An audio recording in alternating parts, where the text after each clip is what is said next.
नमस्कार, आप देख रहे हैं सीटीवी न्यूज, हर कदम खबर की ओर। मैं हूं रिद्धि आपके साथ। आज 3 मई है और अब वक्त हो चुका है दिन भर की फटाफट खबरों का। चंद्रपुर समेत पूरे देश में हर्षोल्लास से मनाई जा रही ईद 3.5 मुहूर्तों में एक अत्यंत महत्वपूर्ण तथा शुभ माना जाने वाला अक्षय तृतीया मंगलवार को शहर समेत पूरे देश में मनाया जा रहा है। इसी दिन रमजान ईद आने के कारण इस दिन का महत्व बढ़ गया है।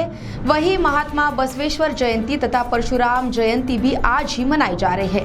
चंद्रपुर शहर में भी एक ओर जहां ईद का उल्लास, वहीं दूसरी ओर अक्षय तृतीया की पवित्रता से इस दिन की गरिमा बढ़ गई है। सीटीवी की ओर से भी सभी को रमजान ईद की मुबारकबाद।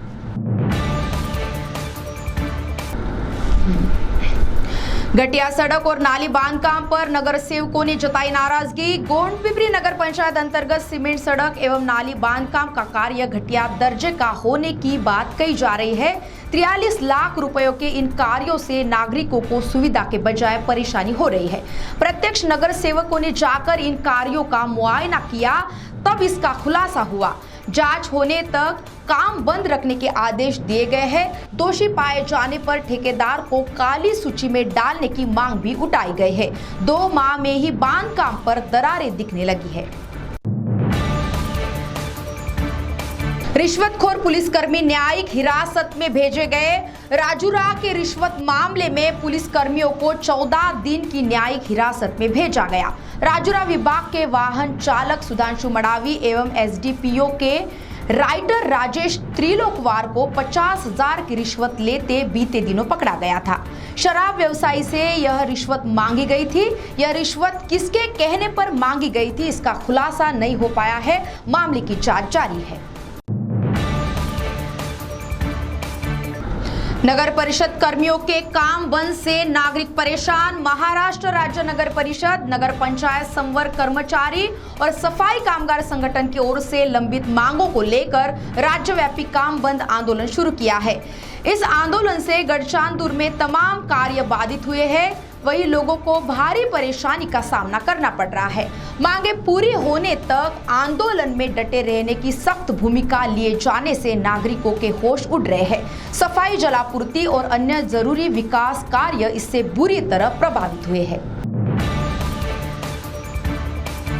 दुर्गापुर क्षेत्र में नरभक्षी बाघ के लौट आने की हो रही चर्चा। दुर्गापुर एवं ऊर्जानगर क्षेत्र में बीते दिनों बाघ तेंदुए की दहशत थी। इस बीच एक तेंदुए को पिंजरे में कैद भी किया गया था। ऐसे में रविवार को फिर एक बार जानलेवा हमले की घटना सामने आने से नरभक्षक बाघ फिर से लौट आने की चर्चा या फैल रही है। बीते दिनों जिस तेंदुए को पिंजरे में कैद किया गया था वह नरभक्षित था या रविवार को हमला करने वाला बाघ नरभक्षी है, इस दुविधा में वन विभाग के भी पसीने छूट रहे हैं। कोरोना के फिर से लौटने की बात आ रही सामने। कोरोना नियमों का पालन करते रहने की सलाह प्रशासन से बार बार दी जा रही है। इस बीच सरकार ने सारे निर्बंध हटा दिए थे, जिससे लोग बेखौफ घूमने लगे। 14 अप्रैल को जिले में अंतिम कोरोना रोगी को अस्पताल से छुट्टी दे दी गई थी। इस बीच बल्लारपुर में 2 दिन पूर्व ही कोरोना मरीज पाए जाने से कोरोना के लौटने की आशंकाएं जताई जा रही है। नागरिकों से उचित नियमों का पालन कर स्वयं के साथ दूसरों का भी बचाव करने की अपील प्रशासन की ओर से की जा रही है। मनपा चुनाव पर बुधवार को होगी अहम सुनवाई। राज्य की मुदत खत्म हुई। महानगरपालिका, नगरपालिका, जिला परिषद व ग्राम पंचायतों के चुनाव 17 जून से 11 जुलाई दौरान लेने की संभावनाओं पर कल 4 मई को होगी सुनवाई। सर्वोच्च न्यायालय में इस मामले पर हलफनामा दायर करते हुए चुनाव आयोग ने बीते दिनों यह जानकारी दी थी।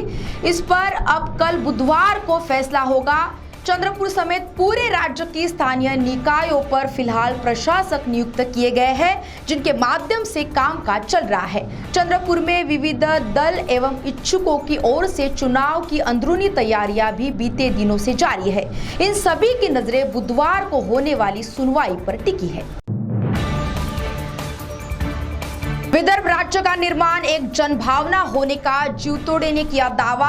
विदर्भवादी ओबीसी नेता डॉक्टर अशोक जीवतोड़े ने कहा है कि केंद्र सरकार ने विदर्भ राज्य की मांग की ओर ध्यान देकर यथाशीघ्र राज्य की घोषणा करनी चाहिए।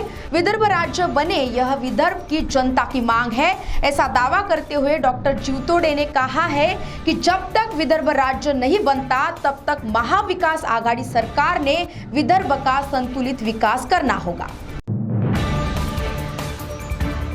तो ये थी आपकी पसंदीदा खबरें फटाफट, और ऐसे ही खबरों से अपडेट रहने के लिए देखते रहिए CTV न्यूज़, हर कदम खबर की ओर। नमस्कार।